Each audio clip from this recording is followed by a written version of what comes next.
My mother's voice sliced through the laughter before I even turned the corner. "She won't mind, it's just a car," she said, and then I saw it. My brand new silver sedan, its metallic paint glinting under the porch light, and my younger sister Harper sliding behind the wheel as if she'd earned it. My father dangled the keys in front of her like a prize, and she giggled, squealing, "Oh my God, Dad, thank you!" I froze in the doorway, my pulse hammering so loudly it drowned out the crickets. My name was on that registration, my signature on every payment, but somehow in this house, that never meant ownership. If you're enjoying this, please subscribe and share. Your support keeps the stories coming. "Helen," my mother said brightly when she noticed me, "we were just showing Harper how to handle a car like this.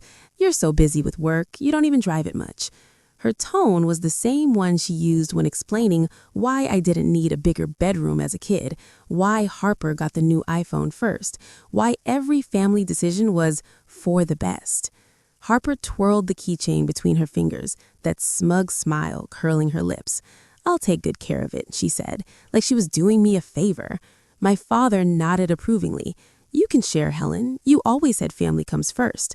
I stared at him. At both of them, the same two people who had called me ungrateful when I worked double shifts to pay my student loans, the same ones who said Harper just needed time to find herself, while I kept bailing her out of her messes. The laughter and small talk from the backyard party filtered in through the screen door. Neighbors, cousins, people who thought we were the perfect family. I wanted to scream that it was a lie. Instead, I smiled. A small, quiet, terrifying smile that none of them recognized. "Of course," I said softly, "family comes first." Harper blew me a kiss and drove off, the taillights fading down the street, carrying years of resentment with them. My mother sighed in relief, thinking the storm had passed, but something inside me snapped that night, not in rage, but in clarity. I'd spent my entire life mistaking compliance for love, endurance for loyalty. They'd raised me to be the reliable one, the fixer, the silent backbone that held everyone up. They mistook that silence for weakness. They were about to learn otherwise. The next morning, I sat at my kitchen table, legal documents spread out beside my coffee mug. I had already called my attorney the night before. It wasn't about revenge, it was about protection. Harper's carelessness was legendary. She'd crashed 2 cars in 3 years. My father had bailed her out each time. But this car, the first thing I had ever bought purely for myself, wouldn't become a minor casualty of their entitlement. When I signed the ownership transfer papers to my company, Phillips Tech Solutions, I felt something inside me settle. It was no longer mine as Helen, daughter and sister. It belongs to Helen, the executive, the one who'd earned every inch of her life. Still, the hurt ran deep. Every time my phone buzzed with a message from my mother, "Be kind to your sister, don't make things difficult, you're overreacting," I felt that familiar tug of guilt, the one they'd trained into me since childhood. I ignored them, channeling the ache into work, into precision, into success. Late nights blurred into early mornings. The silence of my apartment was heavy at first, but then it became comforting, a space where no one interrupted, no one diminished. Harper's name appeared on my phone a week later. "Need your car for the weekend. Job interview." I read it twice, smiling without humor. "Not available," I texted back. Her reply came seconds later. "Mom says it's fine." I didn't respond. Instead, I called the insurance company, ensuring the vehicle was properly listed under company assets. They confirmed. Harper's attempts to show up and drive off ended in a shouting match outside my building. She arrived unannounced, storming across the parking lot in flip-flops, mascara streaked from tears or maybe manipulation. "You're being ridiculous," she yelled, pounding on my car window. "Mom said—" "Mom doesn't own this car," I cut in, rolling the window down just enough, "and neither do I." Her brows knitted. "What?" "It's a corporate vehicle now, registered under Phillips Tech Solutions." For a moment, she looked genuinely confused, then furious. "You did this just to spite me." "No," I said unbothered. "I did this because I finally learned to protect what's mine." She sputtered, threatened to call our parents, and I told her to go ahead. 10 minutes later, my mother's number flashed across my phone. I answered on speaker while finishing an email. "Helen, how could you?" she demanded, her voice trembling with theatrical disbelief. "Harper needs that car. You barely use it." "It's not personal," I said evenly. "It's business." "You've changed," she hissed. "We raised you to be generous." I almost laughed. "No, you raised me to be quiet." She hung up on me. That click of disconnection felt cleaner than any goodbye I'd ever given. Days passed before I heard from them again. Then one Sunday, the group chat lit up with a message from Dad. "Dinner this week. Let's talk." I knew what that meant. They'd rehearsed their lines, probably convinced themselves they could guilt me into reversing everything. I went anyway, dressed in calm. The house smelled the same. Roast beef, rosemary, the ghost of every argument swallowed for peace. Harper sat at the table, head bowed, pretending innocence. "You've made things very awkward for us," Dad began, his corporate tone sliding into place. "We can't have family assets under your business." "It's not a family asset," I corrected. "It's my asset." Harper scoffed. "You're unbelievable." "You're right," I said, smiling slightly. "You never believed in me." The silence that followed was thick and satisfying. I could feel the balance shifting, years of manipulation starting to crumble.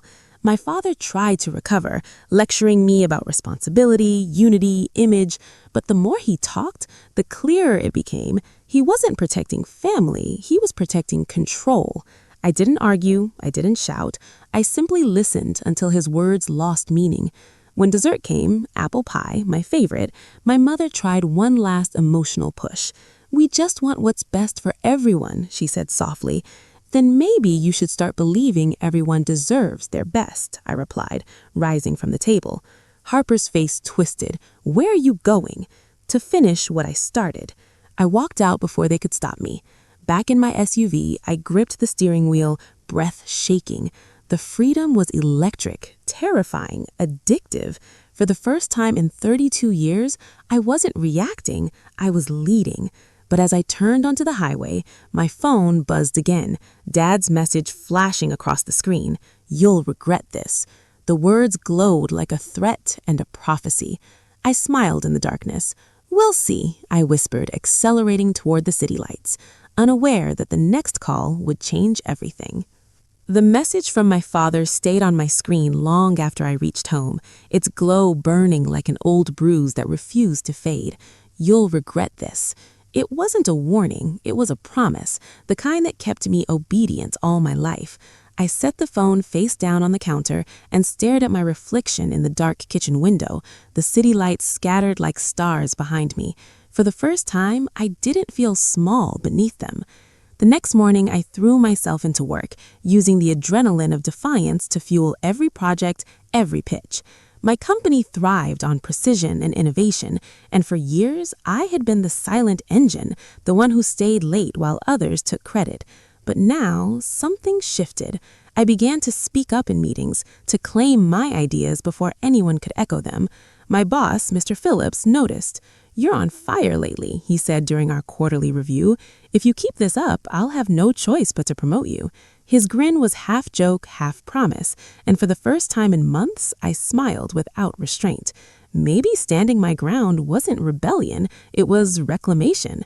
But the quiet between victories invited ghosts, and mine were pearl necklaces and judgment.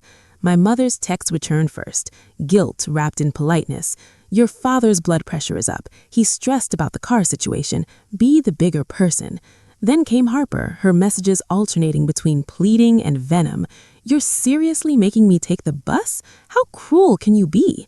I ignored them both, though part of me still winced at the familiar ache of being the villain in their story. It was strange how guilt could linger even when you knew you'd done nothing wrong. 2 weeks later, a letter arrived at my office. My assistant dropped it on my desk, a neat white envelope with my parents' return address.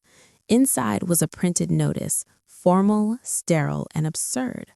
"We, the undersigned, request the release of the vehicle formerly owned by Helen Lewis, as it remains a family property in moral, if not legal, standing." I laughed out loud. Moral standing. They had weaponized sentimentality before, but this was new. That evening, I called my lawyer again, ensuring every clause of the company's asset transfer was airtight. They can't touch it, he confirmed. It's yours, legally and irrevocably. I thanked him, though the relief that should have followed didn't arrive.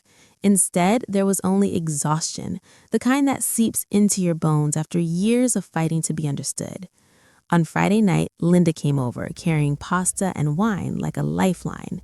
"You look like you've been through a war," she said, eyeing the piles of paperwork on my table.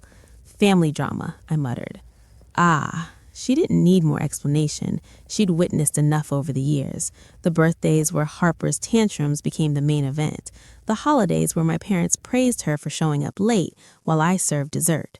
"You're doing the right thing," Linda said, pouring wine into glasses. "You're setting boundaries." "They think boundaries are betrayal," I said. She tilted her glass toward me. "Then let them think it." We ate quietly, the steam from the pasta curling between us. Outside, rain began tapping against the windows, soft at first, then steady. "What will you tell them?" she asked. I hesitated. "The truth, that I don't own the car anymore." "And when they find out?" she pressed. I smiled, though my chest tightened with the weight of what was coming. "Then they'll finally learn what happens when they mistake my generosity for weakness." I meant it. That resolve carried me through the next days, even as my phone buzzed with missed calls and new guilt traps. On Sunday, I drove to their house in my old SUV, the one I'd kept all these years. The seat molded perfectly to me, like it remembered who I was before all the expectations. As I pulled into the driveway, I saw them waiting in the window, 3 silhouettes in perfect alignment, like actors about to start a scene they'd rehearsed too many times. I walked inside to the scent of pot roast and tension. My mother's smile was stretched too thin, my father's eyes calculating. "We've been thinking about your situation," she began, folding her napkin as though the motion might control the chaos. "Naomi," she caught herself flustered, Harper, needs reliable transportation for her job search." Harper's face lit up as if on cue. "It's just sitting there, Helen. You work from home half the week. Why not let it help someone who really needs it?" I sat down slowly, my fork clinking softly against the plate. Their act was flawless. The concerned mother, the pragmatic father, the desperate daughter. I'd seen this play before, but tonight I wasn't in the audience. I was the writer.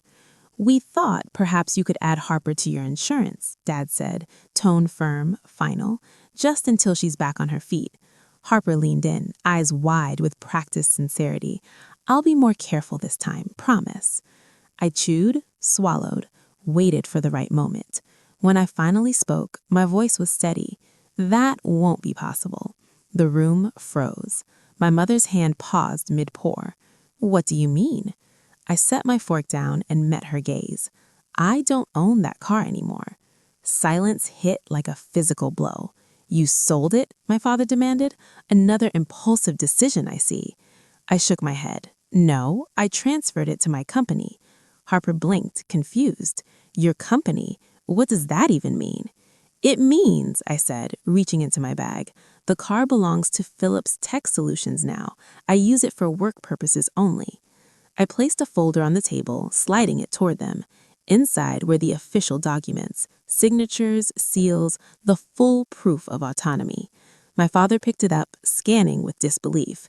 "You can't just—" "I already did," I interrupted. My mother's eyes glistened, her voice trembling with accusation. "After all the sacrifices we made for you." I laughed, a quiet, almost gentle sound that startled even me.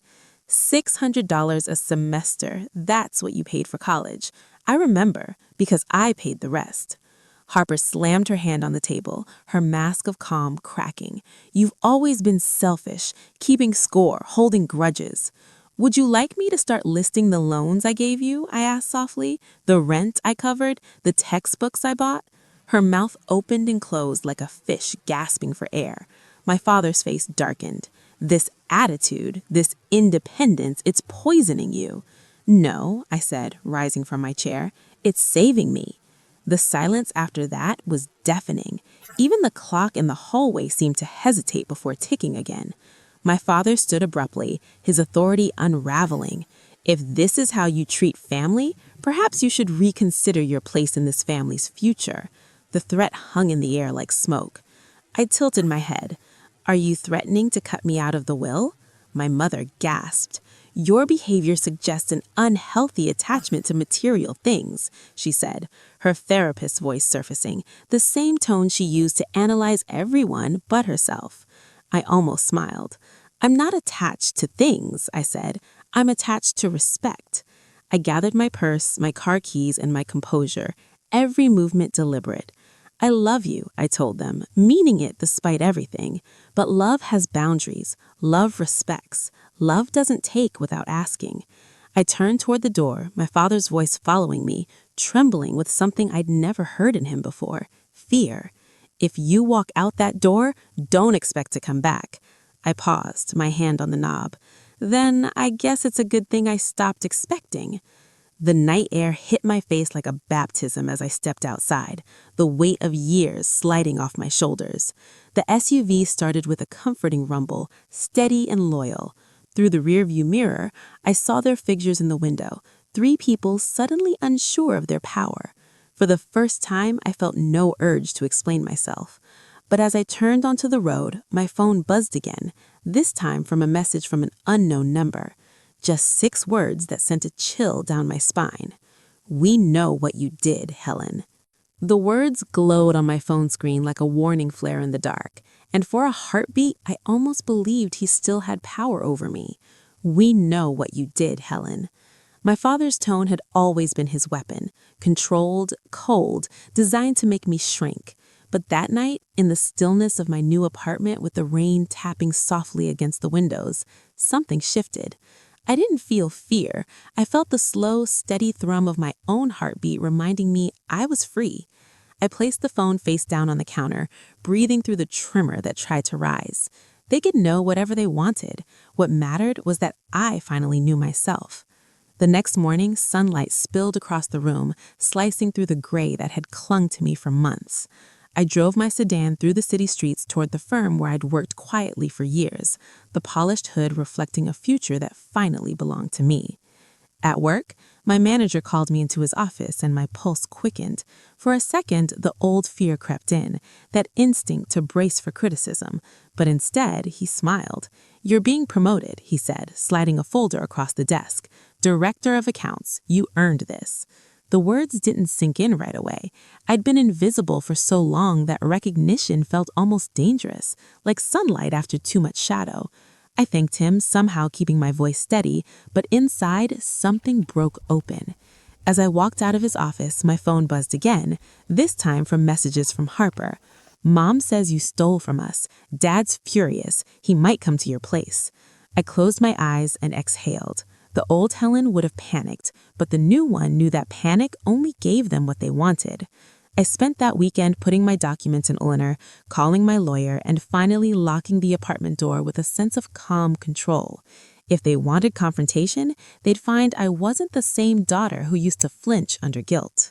Sunday evening, I drove out to the family house, not to apologize, but to finish the conversation on my own terms. The driveway was lined with wilting rose bushes, and the porch light flickered just like it had the night I left. When I stepped inside, the air smelled of old coffee and resentment.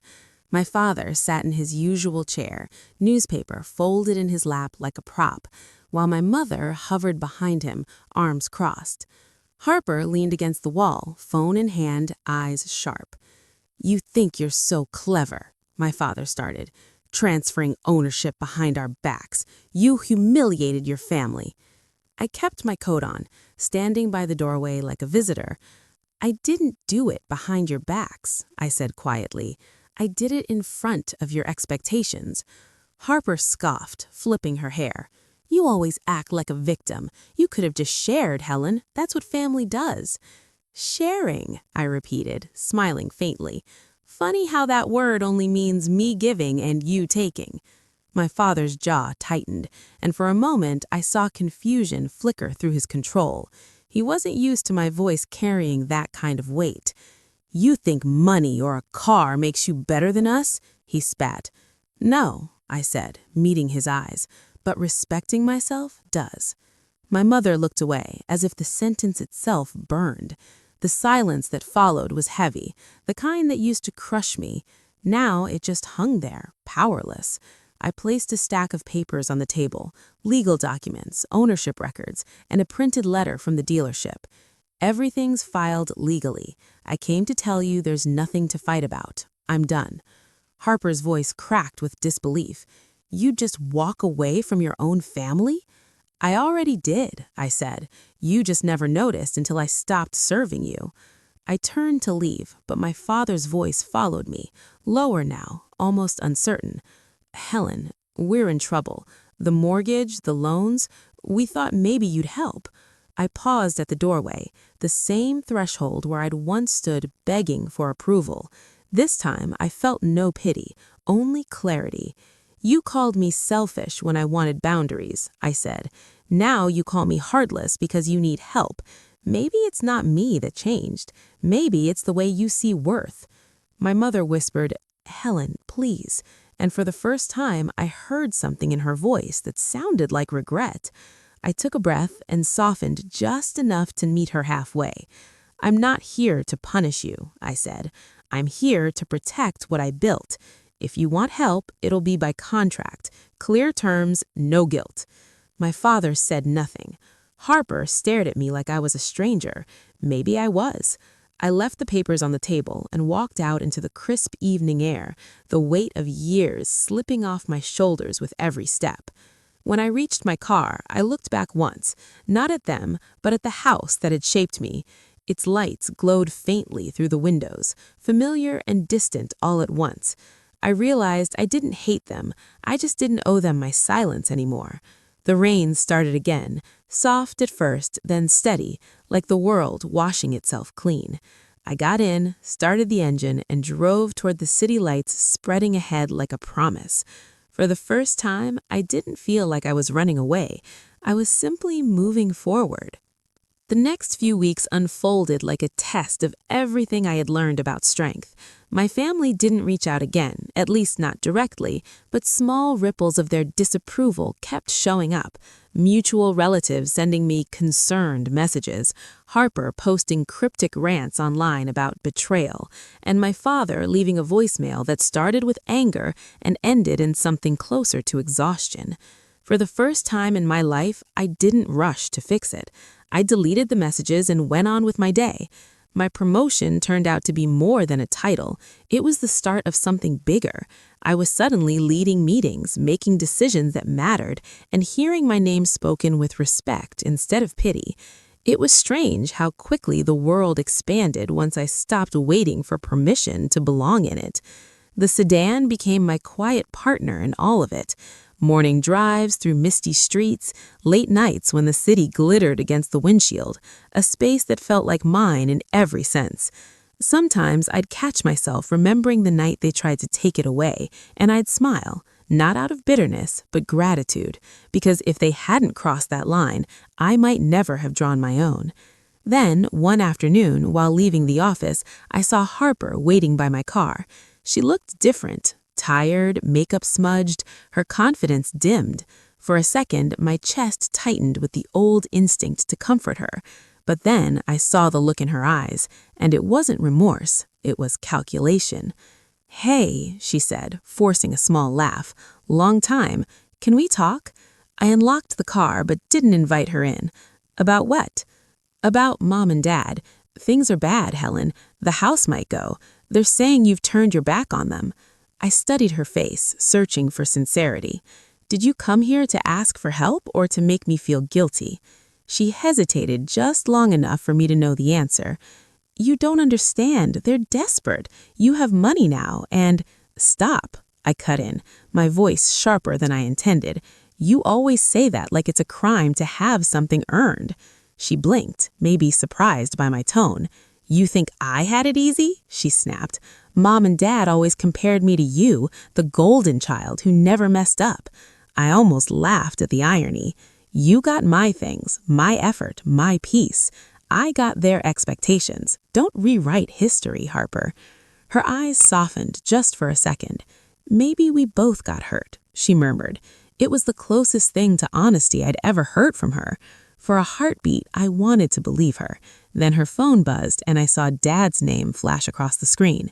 The illusion broke. "They're waiting for you to bring me," I said quietly. She looked down, guilt flickering across her face. "It's not like that," she whispered, but we both knew it was. I stepped back, opening the car door. "I hope you figure things out, Harper, really, but not at my expense anymore." I got in, closed the door, and drove off before she could answer. That night, the silence of my apartment felt heavier than usual. Freedom had its own kind of loneliness. I sat by the window, thinking about how strange it was that the people you love most can become the ones you must protect yourself from. Yet somewhere beneath that ache was pride, because I had done it.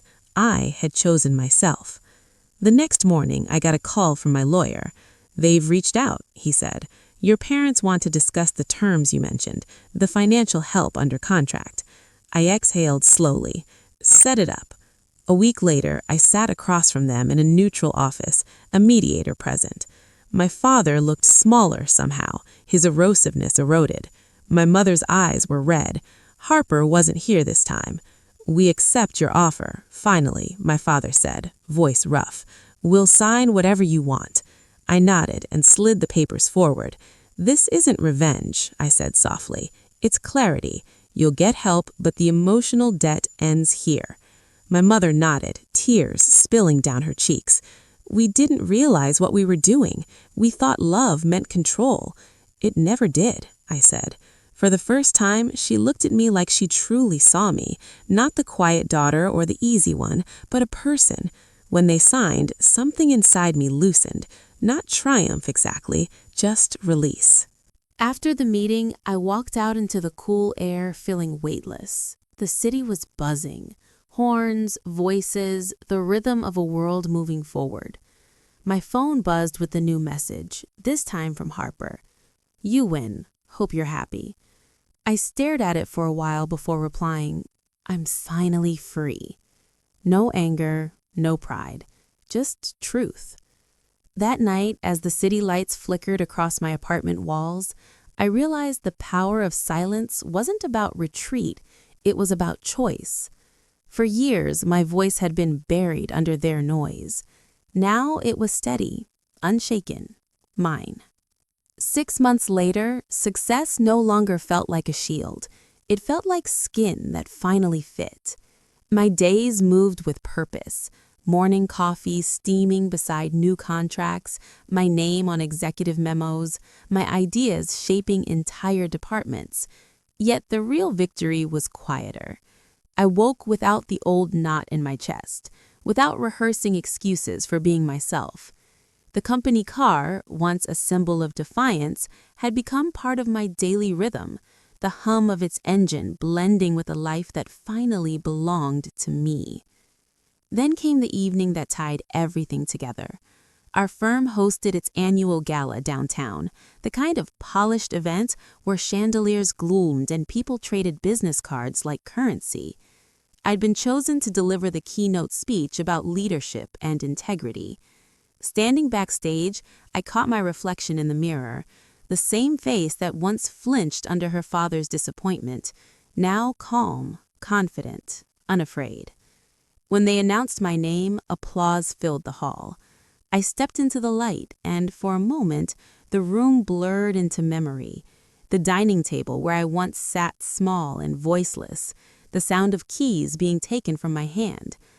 I spoke without notes, letting honesty carry me. "Leadership," I began, "isn't about authority, it's about accountability, to ourselves first. Because when we stop letting others define our worth, everything changes."